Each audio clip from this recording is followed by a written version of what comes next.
abordar sobre serviços e valor agregado de serviços nesses 40 minutos, em média, que a gente vai ter de discussão.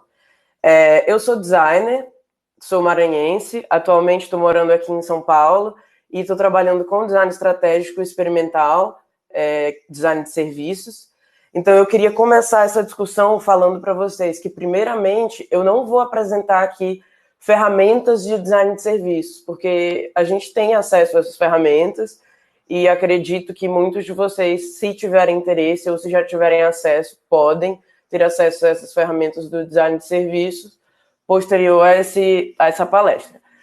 O primeiro ponto que eu queria comentar é que, na verdade, é interessante a gente discutir primeiramente por que criar serviços com valor agregado para os clientes. Eu queria partir dessa discussão segundo esses 3 primeiros pontos, porque quando a gente fala de serviço, a gente precisa falar disso ao nível de pensamento, consumo e emoção. Por quê?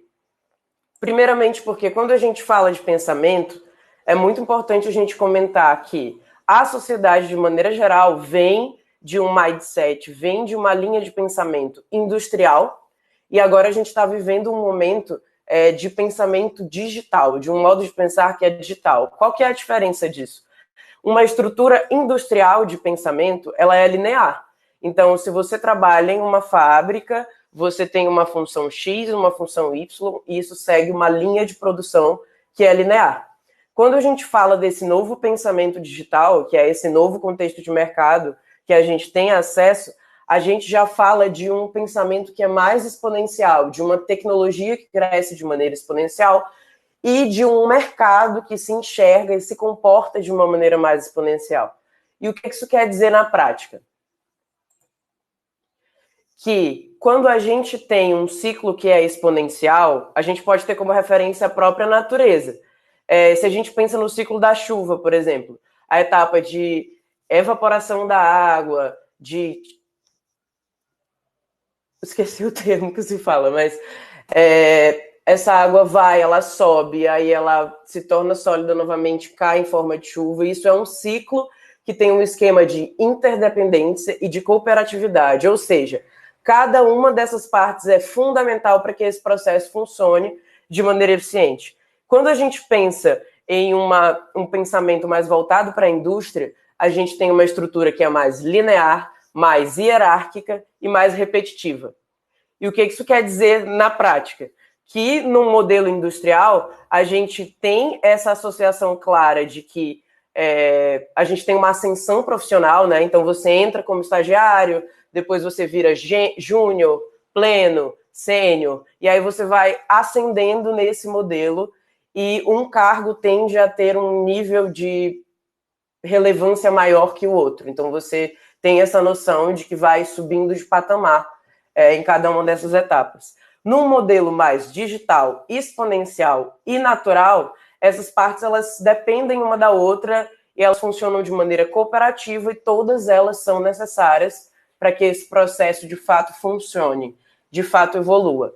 Exemplo, trazendo isso mais para a prática, a própria uberização das coisas, esse novo modelo do Airbnb, do Rappi. Eu trouxe um exemplo que talvez seja menos conhecido, que é o da Dog Hero, que é basicamente uma startup que funciona. Você se inscreve para ser um cuidador de cachorros, ou você se inscreve para ser uma pessoa que quer deixar o seu cachorro hospedado com alguém que vai cuidar dele, que vai se preocupar com ele, que realmente tem carinho e conexão com esses animais. Se a gente leva em consideração qualquer um desses exemplos, a gente não pode dizer que nenhuma das etapas desse processo é mais importante que a outra. Por exemplo, o CEO do Uber não necessariamente é mais importante que o motorista que está lá levando esses passageiros, que também não é mais importante que o passageiro que contrata o serviço do Uber. Então, todas as etapas desse esquema e todas as etapas desse serviço dependem uma da outra e têm um nível similar de importância. Então, a primeira coisa que a gente vai aprender aqui é que, em nível de pensamento, a gente está saindo de um modelo que é industrial e linear para um modelo que atualmente é mais digital e cíclico e interdependente. Então, a gente está saindo de um cenário que é muito hierárquico e engessado e que a gente sabe que a gente está saindo de um ponto A para um ponto B, para um modelo que todas essas partes fazem diferença e são importantes, e a gente não necessariamente tem uma hierarquia ou uma necessidade de dizer que alguém é mais ou menos importante que um outro ponto de contato desse mesmo sistema. O segundo ponto da discussão é quanto a consumo. É importante a gente saber também e se atentar para o fato de que o consumo hoje se dá de uma maneira muito diferente da que se dava 5, 10 anos atrás. Por quê? Porque hoje a gente identificou que o acesso é muito mais importante que a posse. Ana Luísa, como assim? Será que eu preciso mesmo de uma furadeira se o que eu quero e o que eu necessito é só o furo que ela vai gerar? Então, será que eu preciso comprar uma furadeira se eu só preciso fazer 2, 3 furos na minha parede quando eu me mudei e depois eu nunca mais vou usá-la? Então, essa é mais uma mudança de mindset que é muito importante quando a gente pensa em serviços atualmente. Então, se a gente tem uma noção de valor agregado maior ao acesso que a posse, então a gente precisa atualmente, leva muito mais em consideração serviços do que produtos. Então, Ana Luísa, quer dizer que eu não posso mais comercializar serviço? Quer dizer que eu não posso mais comercializar produto? Quer dizer que eu não posso mais fornecer produto? Não, a gente ainda precisa de diversos produtos e vários produtos ainda são muito relevantes no mercado. Mas a gente precisa ter a conscientização que hoje eles necessariamente vêm atrelados a serviço.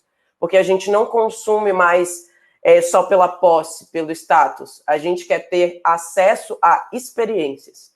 Então, necessariamente, a gente vai precisar se atentar a serviços de uma maneira mais geral, mais cíclica, mais integrada. Um exemplo prático e cotidiano é que hoje ninguém mais faz questão de ter um DVD, a não ser que você seja realmente um colecionador e que isso tenha algum valor agregado específico para você de maneira geral. A gente valoriza muito mais a assinatura da Netflix ou acessar a conta do coleguinha, do amigo, para acessar aqueles conteúdos, vídeos, séries, do que necessariamente ter esse DVD em casa, né? E há uns anos atrás a gente consegue ter muito clara essa noção de que, se eu gosto de um filme, gosto de um artista, eu vou comprar o CD dele, vou comprar o DVD do show. E hoje isso está mudando um pouquinho de panorama. E esse é um outro ponto que é muito relevante da gente mapear e se atentar quando a gente pensa em serviços nesse contexto mais atual de mercado. Um exemplo muito legal disso e que fala um pouquinho mais aprofundadamente desse novo modo de pensar é esse documentário da Netflix. Ele é de 2016, mas ainda tem um conteúdo que é extremamente atual, que se chama Minimalismo, e é um documentário que fala sobre as coisas realmente importantes da vida, e ele reproduz e reforça essa cultura de que você pode ter acesso a diversas coisas e experiências sem necessariamente possuir todas elas. Esse hábito da troca, esse novo boom dos brechós e até desses sites como o Enjoei, o Wish, que você pode revender coisas que não fazem mais sentido para você, mas já estão em ótimo estado e podem ser utilizadas por outras pessoas. Então, isso é uma cultura, uma tendência que a nível mundial está muito forte, muito relevante, e a gente precisa se atentar para isso, para pensar em serviços que, de fato, façam sentido para esse novo cenário, esse novo contexto de mercado. Beleza? O terceiro ponto que é muito importante dessa discussão é a gente falar de emoção. Porque quando a gente fala de serviços hoje, quando a gente fala em design de serviços, em experiência do usuário, a gente fala muito nessa jornada, né? Em saber como que essas pessoas querem, de fato, experienciar um produto ou serviço, quais que vão ser todos os pontos de contato que esse possível consumidor e esses diversos públicos que a gente tem vão acessar esse negócio, vão acessar a nossa marca. E a gente fala muito de empatia também. É necessário ter empatia nesse novo contexto de mercado, é necessário a gente realmente perceber o que o cliente quer, ouvir o que o cliente quer, e hoje o cenário de mercado está muito mais centrado em quem vai consumir e no que essa pessoa de fato quer, deseja, como vai ser a experiência dela, do que só no que o mercado oferta. E o que a gente tem como métricas, né, para identificar que isso de fato é uma coisa muito relevante? A gente teve um boom nos últimos anos do branding. Arrisco dizer que todos vocês ouviram falar nessa necessidade do branding, na necessidade de propósito, na necessidade de significado e identificação com as marcas. E por que isso acontece? Porque hoje, como a gente valoriza muito mais o acesso que a posse, a gente quer muito se identificar com as marcas que a gente consome. Então, se uma marca claramente não tem os mesmos valores e as mesmas crenças que eu tenho, por que eu vou consumir essa marca e não uma outra marca que também tem valores e ideias mais condizentes com a minha? Então, a gente sabe que atualmente a gente tem essa demanda por identificação, até esse boom dos digital influencers, micro-influencers, subcelebridades. As pessoas querem estar em contato de maneira mais próxima, mais identitária mesmo, com esses produtos, esses serviços e essas identidades, essas pessoas públicas que têm alguma relevância. Quando a gente fala de significado, é muito, muito importante dizer para vocês que significado não é conceito, significado é prática. O branding teve um boom, realmente, teve toda essa percepção geral do mercado de que a gente precisa comunicar propósito e comunicar valor e comunicar a identidade do nosso negócio, da nossa marca e do nosso serviço, para além do que ela de fato fornece para o cliente, né? Mas é muito, muito, muito relevante a gente saber que um conceito, um propósito e um significado, ele não fica num nível ideológico e aspiracional somente. Ele precisa ser prático, ou seja, ele precisa estar lá em todos os pontos de contato desse nosso serviço. Como a gente está mudando de um modelo que é industrial e linear, hierárquico, que tem toda uma escadinha que você precisa ascender e subir para, de fato, evoluir desse contexto, para um que é mais cíclico, mais natural, mais digital e exponencial, a gente precisa entender que só o discurso e só comunicar o que a gente supostamente acredita, o que a gente supostamente tem como mais relevante e tal, não pode ficar só no discurso, porque se a gente falhar em algum outro ponto de contato e alguma outra etapa da experiência desse cliente com o nosso serviço e com a nossa marca, esse cliente possivelmente vai se frustrar, possivelmente não vai mais se identificar e tende a deixar de consumir o nosso produto ou o nosso serviço.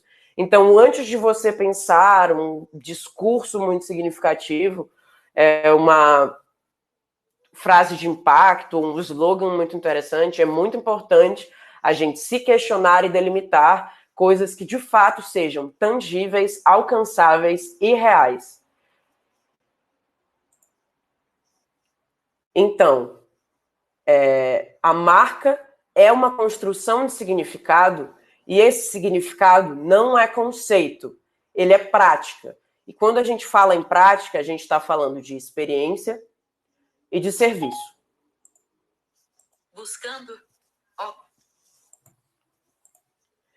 Agora, para ficar um pouquinho mais palpável, mais claro, eu vou dar alguns exemplos de alguns cases de serviço que têm sucesso, que têm alguma relevância. São 3 cases que eu vou apresentar, tá? E cada um deles aborda soluções de serviço e soluções de análise de jornada de maneiras diferentes.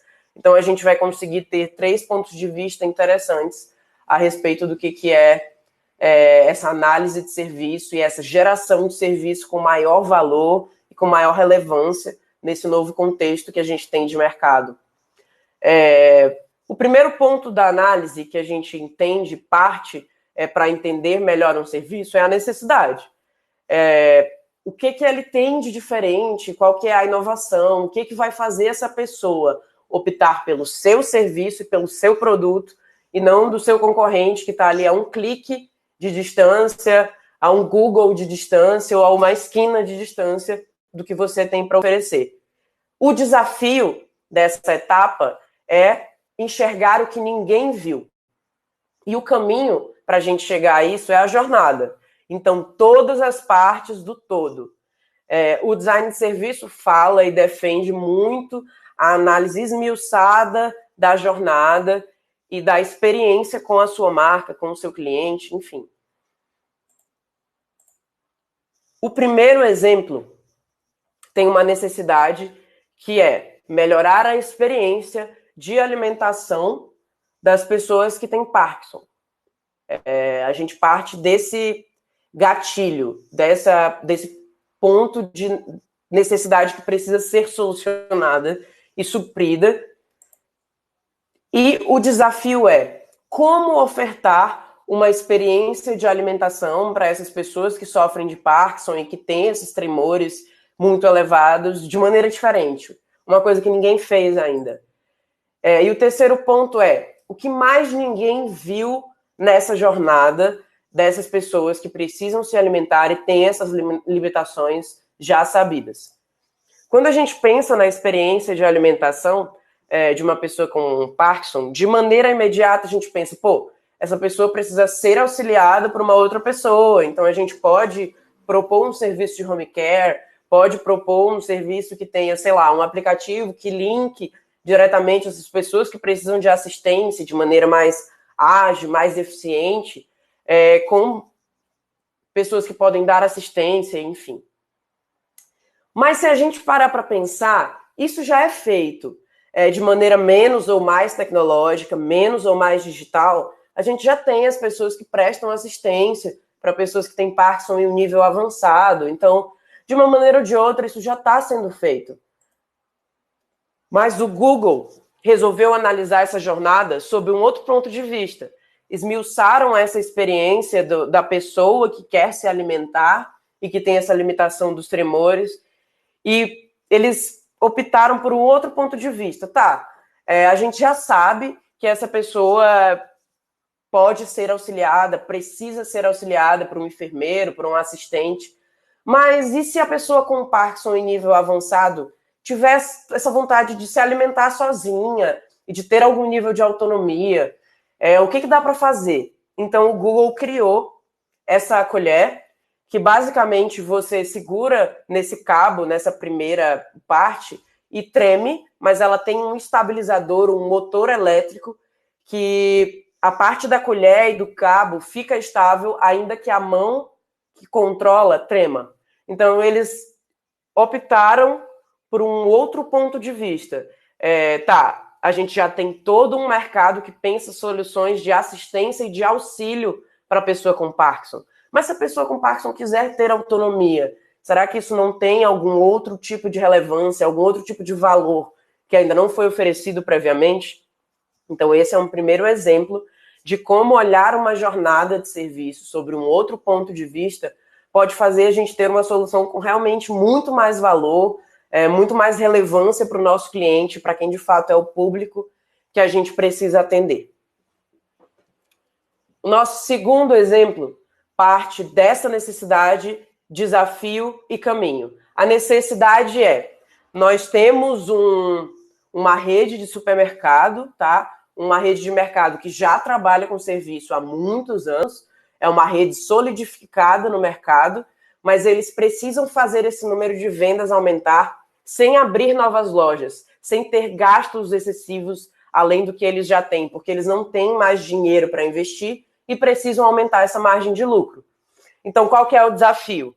Como aumentar as vendas sem grandes gastos, sem grandes custos e riscos muito altos, muito intensos, que essa empresa não pode passar. E qual que é o caminho? Onde mais ninguém está investindo. Onde eu posso tentar abordar o meu cliente, em que ponto da jornada dele eu posso entrar e, de fato, fazer a diferença e mostrar o meu serviço, o meu produto de maneira mais relevante. A marca que eu estou falando, esse é um case real da Tesco, que é uma rede de supermercados que está presente em diversas partes do mundo, mas esse case em específico partiu de uma necessidade para sul-coreanos. Então, foi uma demanda que surgiu no sul da Coreia.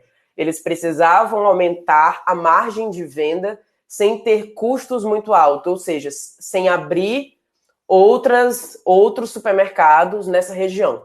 O que eles identificaram, pesquisando a fundo a jornada dos sul-coreanos? Como que essas pessoas consomem mercado e qual que é a necessidade que elas têm. Eles identificaram que os sul-coreanos são o segundo povo que mais trabalha no mundo. Então, é muito custoso para essas pessoas irem uma vez por semana ao mercado para comprar essas coisas que estão faltando na geladeira em casa. É realmente uma coisa que complica muito a rotina das pessoas, dificulta muito e é pouco prático. Então, eles analisaram essa jornada, identificaram esse ponto de atrito, tipo, talvez a gente não esteja conseguindo aumentar o nosso número de vendas porque as pessoas não conseguem chegar até os mercados com mais frequência. Então, esse cara não vai poder ir mais de uma vez ao mercado da Tesco para comprar mais dos nossos produtos e aumentar essa margem de venda. O que a gente pode fazer para fazer com que esse cara consuma mais, veja mais a minha marca e que isso se adeque mais à rotina dele como cliente? Então, o que eles fizeram? Foi uma solução genial. Eles construíram totens adesivados dentro das estações de metrô, porque eles viram que essas pessoas tinham um fluxo muito intenso de ir para o metrô e usar o metrô todos os dias para ir e voltar do trabalho, para se locomover dentro da cidade. Então, eles basicamente adesivaram colunas no metrô, como se fossem gôndolas do mercado, e abaixo de todos os produtos tinha um QR Code. Então, a pessoa estava passando no metrô, na correria do dia a dia, e ela olhava uma gôndola de supermercado e pensava, nossa, preciso comprar leite, preciso comprar biscoito, não tenho como ir no mercado agora. Ela se aproxima da coluna dentro do metrô, bota o celular, escaneia o QR Code e é direcionada diretamente para o mercado online da Tesco. E aí eu falo para vocês, qual que foi o resultado disso? Eles tiveram 76% a mais no número de cadastrados no marketplace, no ambiente online da Tesco, e além disso, eles aumentaram as vendas online em 130%. Então, eles basicamente viram a jornada de experiência, quem era o cliente, identificaram qual que era a rotina dessa pessoa, quais as dificuldades que ela tinha em consumir esse mercado, em aumentar esse número de vendas, e eles foram lá e repensaram esse serviço com baixo custo para um modelo que se adequasse de maneira mais eficiente ao que o cliente de fato queria. E isso fez com que as vendas deles aumentassem 130%. Então, realmente, identificar o seu cliente, saber o que ele precisa, é muito relevante, muito importante nesse novo mercado que surfa nessas N alternativas de consumo e diversos acessos, enfim. O terceiro exemplo vem de uma rede de alimentação. Qual que era a necessidade dessa rede? Fazer comida feita na hora ser entregue de uma maneira quase que imediata. Ou seja, fast food. Eu preciso oferecer realmente uma comida rápida, fresca, saborosa, mas que não faça essa pessoa sentar para esperar como num restaurante tradicional. Eu preciso fazer com que isso seja feito de uma maneira menos dolorosa para o cliente, né? O desafio, como fazer uma refeição fresca ser oferecida de maneira muito eficiente, né? Como que a gente otimiza esse serviço, como que a gente otimiza essa oferta. O caminho é onde a gente pode investir para otimizar essa oferta. E, gente, o exemplo que eu estou dando é do McDonald's. Não sei se todos vocês já assistiram esse filme. Se não assistiram, fica a recomendação, Fome de Poder, em português, a tradução, tá? E tem uma cena em específico desse filme que faz a gente se atentar muito para a importância da análise do serviço e da análise da jornada nessa experiência de oferta, né? É uma cena que se passa nessa quadra. Isso é uma quadra de atividades esportivas, enfim, é uma quadra poliesportiva. E antes deles construírem a primeira sede do McDonald's, a primeira loja física do McDonald's, o proprietário o fundador, juntou todos os funcionários que ele já tinha, listou todas as estações de trabalho que o McDonald's precisava para oferecer o sorvete, a batata frita, o hambúrguer, o refrigerante. E ele foi no chão dessa quadra, desenhou todas as estações desse trabalho, o tamanho e o espaço que elas ocupariam e a área útil que eles teriam dentro dessa cozinha. E ele setorizou. Aqui vai ser a montagem do hambúrguer, aqui vai ser a montagem das bebidas, ali a gente vai fritar as carnes, a chapa e tal. Ele dividiu tudo isso desenhando no chão. Então ele não construiu nada. Daí ele falou, gente, eu quero que todos vocês se disponham nas suas estações de trabalho e comecem a simular a rotina de trabalho de vocês. Quem está montando o sorvete, monta. Quem está fritando o hambúrguer, frita. Quem vai precisar montar esse hambúrguer com a salada e tal, monta. Eu quero que todos vocês habitem essa quadra, esse espaço, essa planta baixa, né, feita à mão, e se comportem como vocês se comportariam no trabalho, no dia a dia. Daí ele foi vendo, é muito interessante no filme, porque as pessoas começam a se locomover na cozinha, começam a se bater, e o espaço de trabalho, eles precisam contornar uma coisa para ir para o outro lado. Uma mesma pessoa que precisava estar numa estação do lado esquerdo, tinha que se locomover para o lado direito, e aí esbarrava em mais 2 outras estações. Daí ele apaga tudo, todo o layout da cozinha várias vezes, e aí fala, de novo, de novo, de novo. Até que no final ele chega num modelo, que é o modelo que o McDonald's utiliza até hoje, todas as cozinhas do McDonald's têm essa mesma disposição. E aí ele consegue ver, assim a gente consegue trabalhar, todo mundo tem uma experiência menos custosa na cozinha e, consequentemente, isso impacta num lanche feito muito mais rápido. Então ele consegue uma média de 3 minutos, 3 a 5 minutos para cada lanche ser entregue, que é um tempo de espera muito válido, né? Muito, muito curto, muito relevante. Então esse terceiro exemplo já mapeia a jornada mais da porta para dentro, né? Se eu sei que a minha oferta, o que eu quero ofertar de diferente para essas pessoas, é importante a gente falar que o McDonald's foi basicamente o fundador do fast food, né? Hoje a gente tem muitas concorrentes, muitas outras empresas que oferecem fast food, mas quando o McDonald's pensou esse modelo, pensou essa cultura, vocês não estão ouvindo? Tem mais alguém com problema de áudio?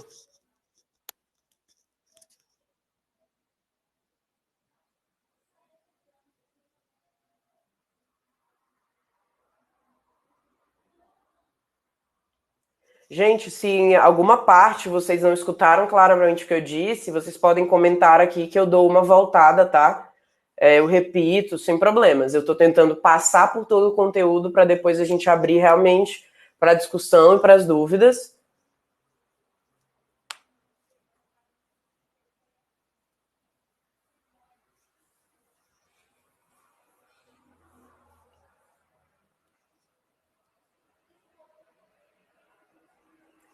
Eu vou continuar falando, vou continuar para a gente não perder a linha de raciocínio, mas quem tiver com problemas no áudio, assim que a gente concluir todos esses exemplos, essa apresentação, vocês podem pedir para retomar alguma etapa, pedir para comentar novamente, tá? Que a gente volta sem problema. Mas só para a gente fechar aqui o raciocínio, para quem está acompanhando, eu vou continuar, e aí depois qualquer coisa a gente retoma. Sim. O McDonald's foi pioneiro nesse esquema de oferta de comida rápida. Então ele sabia que ele tinha essa demanda, que o público dele tinha essa necessidade. Eu quero oferecer comida fresca, comida feita na hora, mas eu quero que isso seja rápido, eu quero que seja para aquela pessoa que, tá saindo do trabalho, tá indo para um outro lugar, quer comer rápido, quer lanchar rápido, ou então um grupo de amigos que quer lanchar rapidinho antes de ir para algum outro lugar. E a gente precisa ofertar isso de uma maneira justa, a gente precisa não frustrar o nosso cliente. Então, antes dele, de fato, botar o serviço para rodar e botar o McDonald's para rodar, ele pegou uma quadra limpa, desenhou com giz no chão, mediu o tamanho de todas as estações, orientou todos os funcionários que ele já tinha contratado a simularem a ação que eles teriam rotineiramente dentro desse contexto, até que ele chegasse num modelo de cozinha que funcionou tão bem, que funciona até hoje para o McDonald's e para todas essas concorrentes que vieram depois. É importante a gente falar que inovação, quando a gente tem uma inovação disruptiva, a gente tem uma inovação que rompe com um modelo que funcionava muito bem e começa a gerar um novo modelo, ou seja, um novo tipo de consumo. O exemplo da Netflix é muito válido. Antes todo mundo precisava ir na locadora para alugar um DVD para assistir um filme, ou uma fita cassete antes, né? E hoje a gente pergunta, tem na Netflix? Ah, esse filme tem na Netflix, eu posso assistir na Netflix? Então, esse consumo foi modificado de maneira total, assim.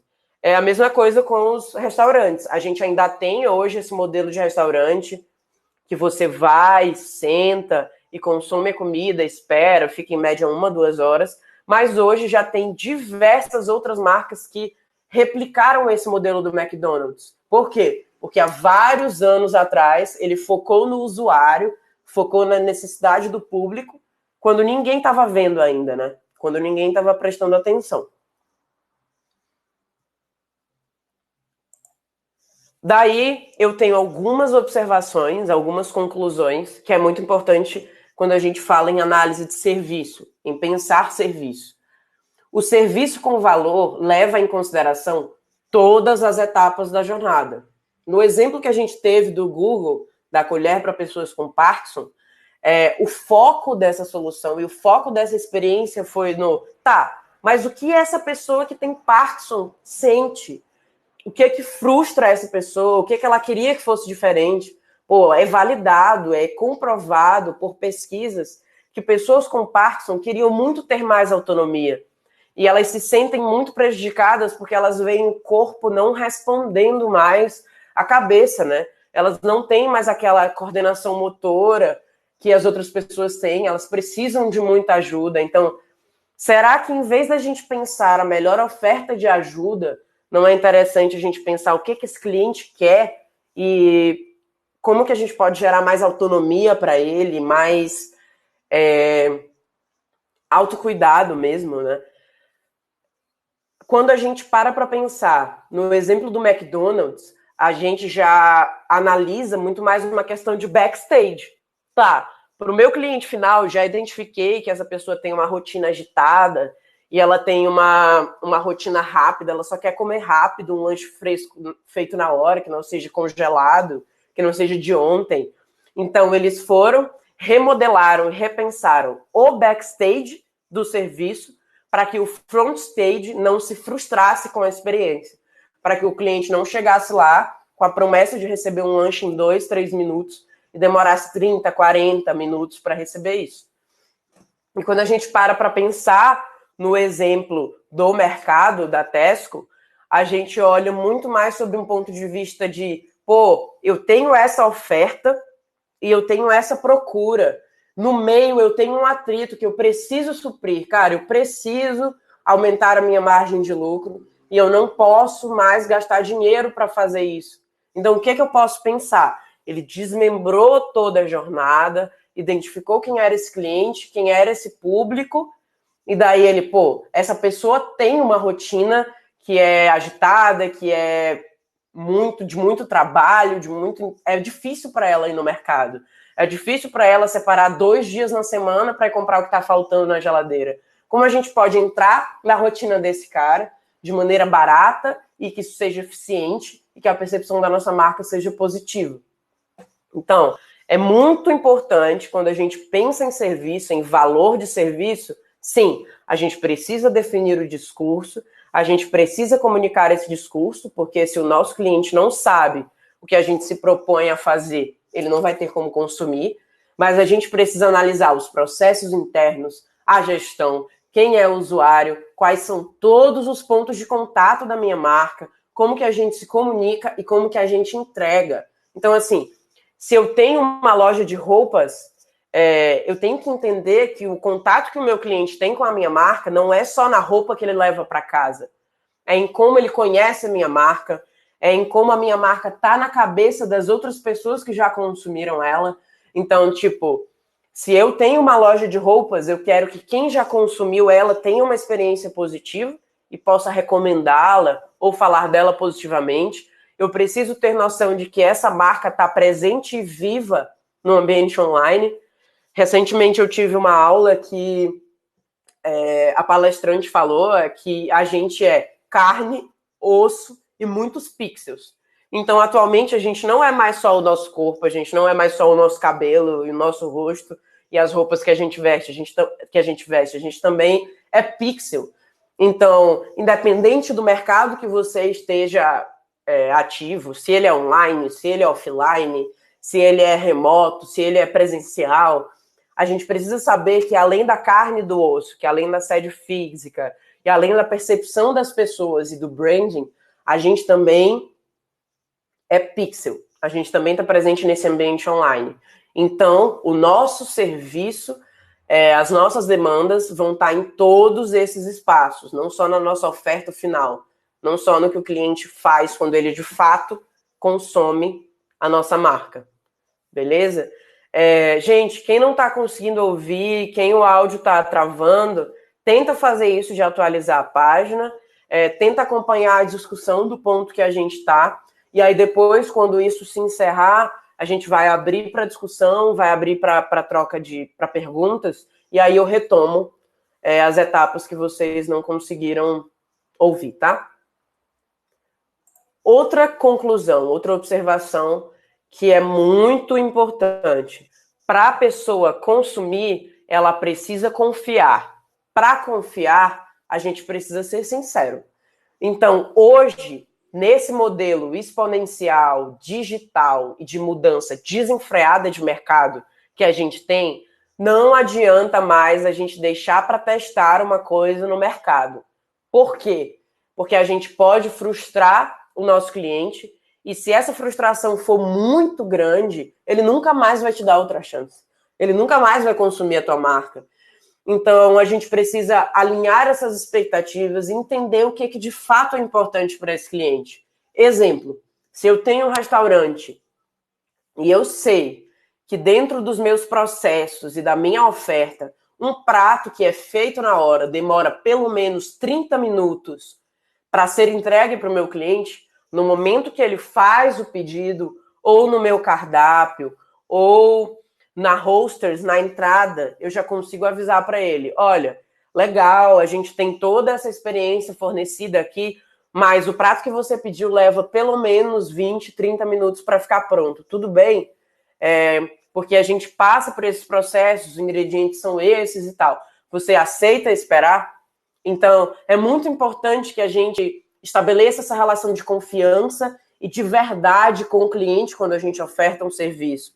Porque senão a gente pode entrar nessas discussões que são extremamente sintomáticas e problemáticas. Exemplo, a Colgate recentemente, com esse boom da sustentabilidade, dessa consciência ecológica, desse mundo que a gente precisa cuidar e que está morrendo, que está acabando, eles lançaram uma escova de dentes de bambu e não de plástico. Só que eles lançaram uma escova de dente de bambu quando eles ainda tinham toda uma linha enorme feita de plástico. E essa escova de bambu era comercializada dentro de uma embalagem de plástico. Então, foi uma experiência extremamente negativa. A marca teve uma frustração e uma percepção de mercado que foi muito negativo, porque eles não foram sinceros. Eles não agiram realmente de acordo com o que aquela proposta da sustentabilidade defendia. Não é só você me dar uma escova de bambu, é você repensar toda a estrutura dos seus produtos e pensar, tá, todos os meus produtos têm plástico, todos os meus produtos são custosos ao meio ambiente. Como eu posso diminuir esse impacto de maneira de fato relevante para me posicionar como uma empresa mais sustentável? E outros diversos casos que a gente tem com relação ao Pink Money, a marcas que se posicionam a favor da luta contra o racismo. É muito complicado a gente pensar um ponto que é legal, por exemplo, postar uma fotinho na página da minha loja no dia do orgulho LGBT, com uma bandeirinha LGBT, mas todos os outros dias, na experiência da minha loja, talvez eu tenha uma conduta que seja homofóbica ou transfóbica por parte dos meus funcionários. Isso aconteceu com a C&A, que é uma empresa muito grande, né, que tem uma margem de consumo que é extremamente alta. Eles lançaram uma coleção a gênero, então era uma coleção para homens e para mulheres e tal. E quando uma pessoa lida como homem, como do sexo masculino, dentro de uma loja da C&A, tentou acessar um vestuário feminino porque se identificava com o gênero feminino, ela foi reprimida, ela foi julgada e não deixaram que ela entrasse dentro desse provador por parte de um funcionário. Então, assim, até que ponto vale o discurso, vale lançar uma coleção que é sem gênero, quando dentro da loja o teu funcionário tem esse comportamento de limitar uma pessoa. Ah, você não pode experimentar essa roupa nesse provador, porque esse provador é masculino ou feminino. Então, a gente precisa ter consistência nessa jornada. E aí a gente tem mais uma etapa que é muito importante da análise do serviço e da geração de valor desse serviço. Tá, eu quero ter esse discurso, eu quero que a minha marca se posicione de acordo com essa bandeira, com essa defesa, está no meu posicionamento, está no meu brand book, eu preciso ter consistência. Então, eu preciso analisar todos os pontos de contato da minha marca, da pessoa que está lá dentro da loja, da pessoa que está no ambiente online, ou em como essa marca se comporta em todos esses espaços para a gente passar confiabilidade, verdade, para a gente alinhar as expectativas e ser uma marca que tem um serviço com consistência.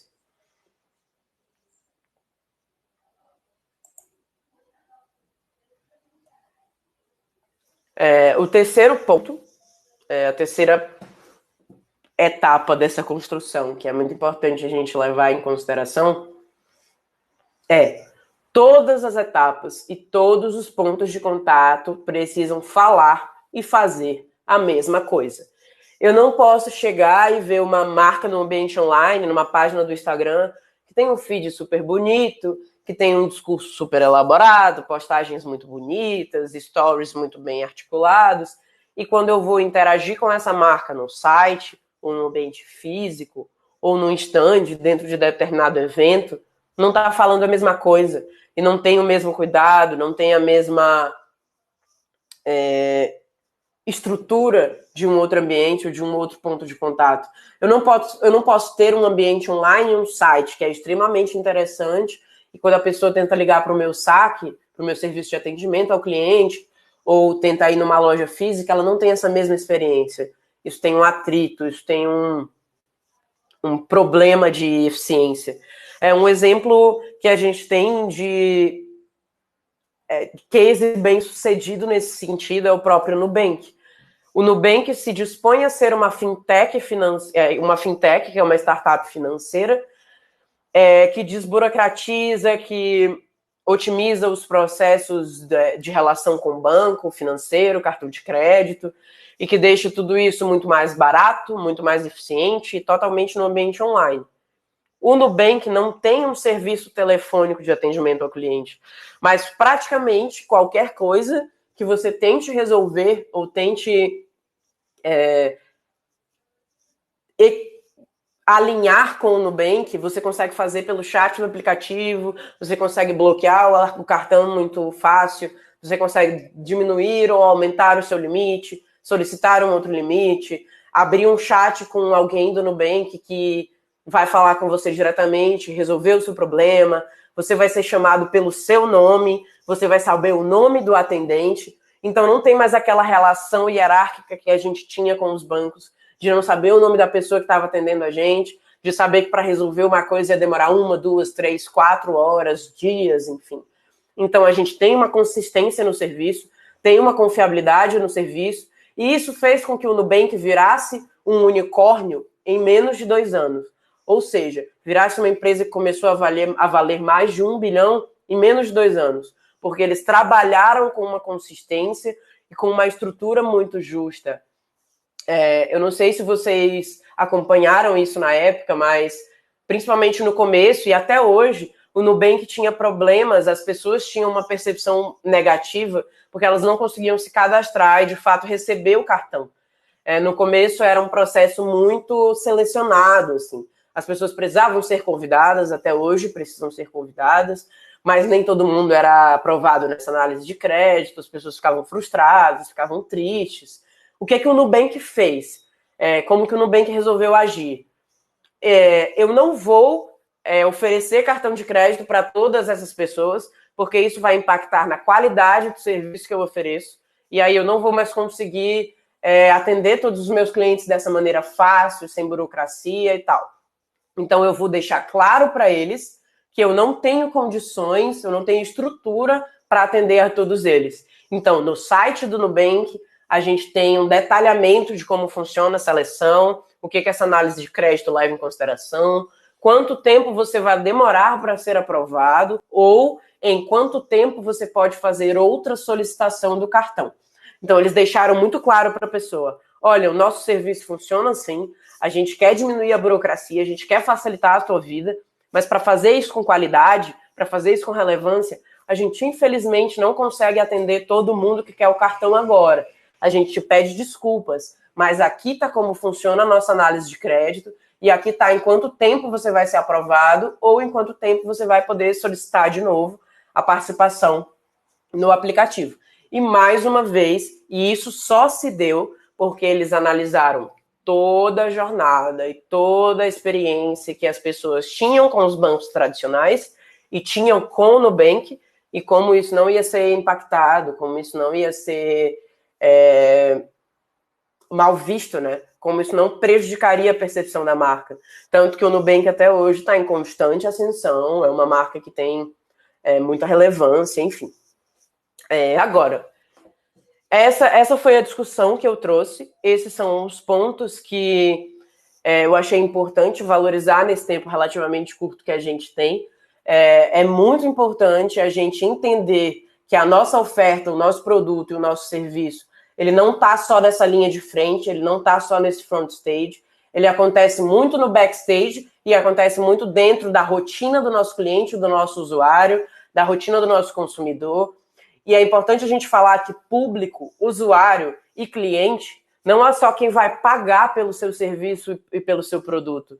Se você tem algum tipo de stakeholder, de pessoa que se relaciona com a sua marca, que também é necessário e é completamente fundamental para que o seu negócio funcione da maneira adequada, ele também é um cliente e ele também é um público que precisa ser mapeado nessa jornada do serviço. Uber, por exemplo. Eu tenho o passageiro e eu tenho o motorista. Sem o motorista, eu não tenho como ofertar o serviço para o passageiro, e sem o passageiro, o motorista não vai ter como gerar a renda dele. Então, os dois são públicos muito importantes, e os dois precisam ter uma percepção positiva e precisam ter uma noção do que o nosso serviço, o que a gente oferta realmente oferece para ele. Então, a gente precisa se preocupar com essas duas jornadas, com essas duas experiências, e fora todas as outras questões que o Uber precisa levar em consideração, como legislação, leis de trânsito, a contratação desse motorista, como que regulamenta isso, qual a validade. Então, a gente está em um cenário que é muito exponencial, que é muito plural, então a gente precisa ter essa consciência de que o nosso serviço, o nosso produto está nesse ambiente que é muito plural e tentar desenhar todo. Mais uma vez, trazendo o exemplo do Uber. O que esse motorista chega para dirigir para o Uber? Ele quer uma renda extra? Ele quer fazer disso a renda principal dele? O nível de desemprego no Brasil está muito alto. Então, quais são as dores desse cara? O que ele precisa que eu faça? O que eu preciso ofertar para ele para fidelizar esse motorista? Para ele continuar oferecendo as corridas para o meu cliente final, que é quem injeta dinheiro dentro da organização. Então, essa noção de front stage, backstage dentro da análise do serviço é extremamente fundamental para a gente ter um serviço que, de fato, agregue valor.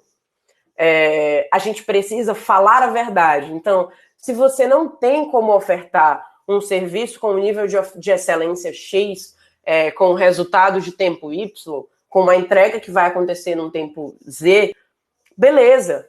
O teu cliente pode nem ficar frustrado com isso. Se você deixa claro para ele, se você deixa muito... joga limpo e joga com consistência, com confiabilidade, com verdade, você provavelmente vai ter uma percepção muito positiva do seu serviço.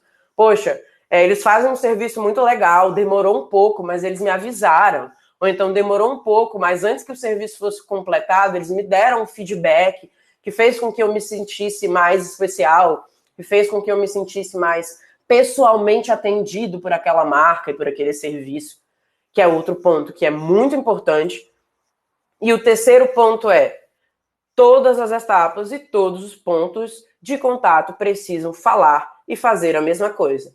Então, se você tem a oportunidade de ofertar uma coisa que tem 100% de eficiência no ambiente online e tem 50%, 30% de eficiência no ambiente offline, ou em qualquer que seja o outro ambiente que o seu negócio funciona, vale você prestar atenção e pensar, poxa, eu tenho condição de nivelar essas duas experiências, ou as duas experiências estão muito desniveladas e podem causar algum tipo de frustração e de indignação e de descomprometimento por parte do meu cliente, de qualquer um que seja o público.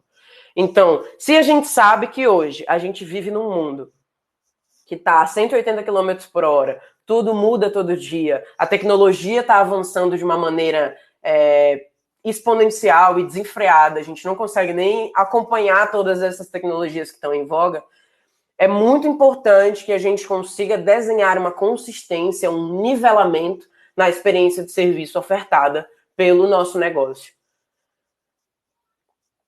Então, basicamente, a discussão que eu tinha para trazer para vocês é isso. E agora, eu vou deixar um pouquinho aqui nessa aba de contato, tanto meus contatos pessoais, meu LinkedIn, e-mail e Instagram, quanto do Ruma. Na página do Ruma no Instagram, a gente tem alguns vídeos, tem um tempinho que eles não são postados, mas a gente está com um projeto para trazer esse conteúdo ofertado de uma maneira mais interessante que esses vídeos, né? Mas, por enquanto, a gente está com os vídeos no IGTV, então, se vocês tiverem mais algumas dúvidas, mas querer se aprofundar um pouco mais nisso, lá tem alguns vídeos que podem ajudar, tem algumas dicas quanto à criatividade, quanto à inovação, quanto à oferta de serviço, tem uns detalhamentos mais práticos do que é design de serviço, como que o design de serviço pode impactar o seu negócio, enfim, a sua oferta. E aqui eu me boto disponível para que vocês façam as perguntas, e a gente vai tentar discutir aí nesses minutinhos que ainda tem. E é isso. Obrigada pela atenção. Sei que eu falo demais, falo rápido. Então, se vocês tiverem realmente alguma dúvida com alguma coisa que eu falei, ou queiram saber mais a respeito de alguma etapa do que foi apresentado, as perguntas estão habilitadas.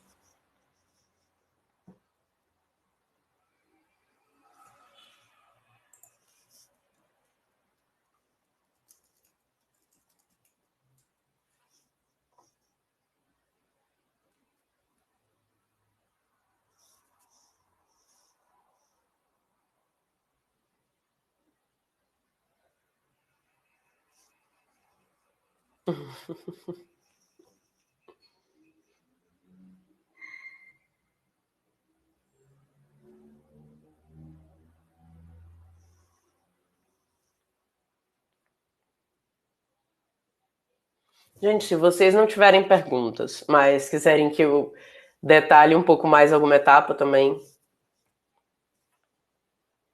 Tá? Alô? Alô, som? Tá ligado? Sim, Alô, ouvindo. som? Bom, estão me ouvindo aí?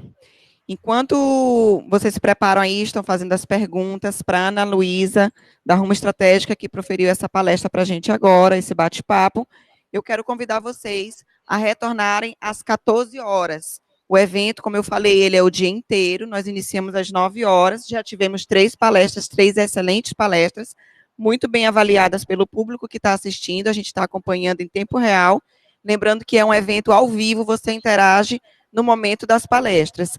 E às 14 horas a gente vai voltar com um painel de cases maranhenses, então vamos ter aqui 2 empresas com mais uma mediação, um bate-papo com vocês, para falar sobre como construir uma marca, como é que elas estruturaram, contar suas experiências, contar suas histórias.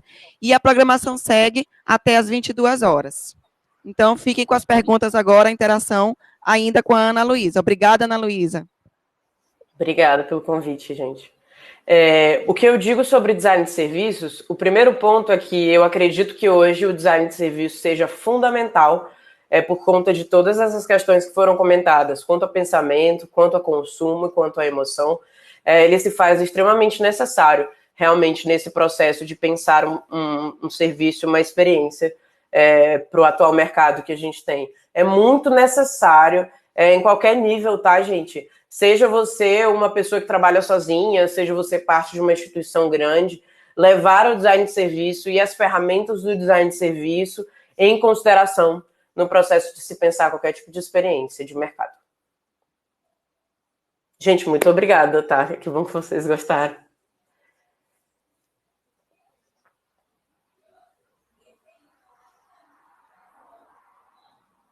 E outra coisa, eu deixei os contatos do Ruma, não sei se todo mundo conseguiu ver qual que é a arroba e tal, mas se vocês entrarem em contato com a gente pelo Instagram, quiserem algumas ferramentas práticas, alguns canvas mesmo de design de serviços, dessas ferramentas de análise de jornada, a gente super disponibiliza, tá?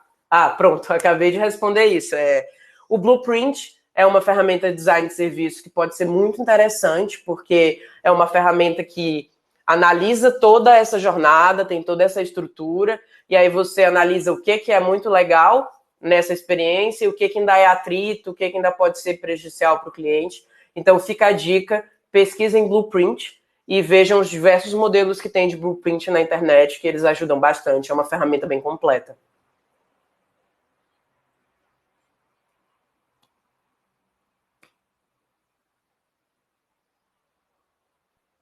Acho que é isso, né? Não tem mais perguntas. Beleza. Então, gente, muito obrigada. Espero que realmente tenha ajudado vocês, tenha sido interessante a discussão. Eu fico à disposição, o Ruma fica à disposição. E é isso, tá? Obrigada e até mais. Prazer, Ana Clara. Valeu. Obrigada pela pergunta. Até mais, gente. Bom evento para vocês aí, que ainda vai ter muita informação rolando. Tchau, tchau.